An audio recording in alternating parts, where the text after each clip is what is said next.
बिस्मिल्लाहिर्रहमानिर्रहीम। अस्सलाम वालेकुम, मैं हूँ ईशा रानी और आप देख रहे हैं स्मॉल HT न्यूज़। आपको एक अफसोसनाक खबर बताते चले। पिंडी बटिया के करीब मुसाफिर कोच में आग लग गई, जिसमें से 35 अफराद जान बहक और 7 से ज़ायद जख्मी हो गए।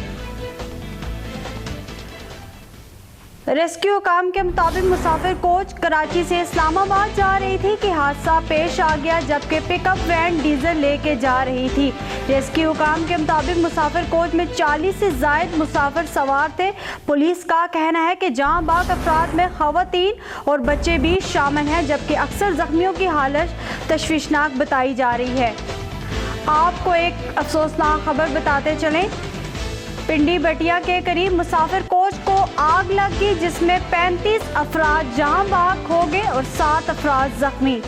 रेस्क्यू काम के मुताबिक मुसाफिर कोच कराची से इस्लामाबाद जा रही थी कि हादसा पेश आ गया, जबकि पिकअप वैन डीजल लेके जा रही थी। रेस्क्यू काम के मुताबिक मुसाफिर कोच में 40 से ज़ायद मुसाफिर सवार थे। पुलिस का कहना है कि जान बहक अफराद में ख़वातीन और बच्चे भी शामिल हैं, जबकि अक्सर जख्मियों की हालत तशवीशनाक बताई जा रही है।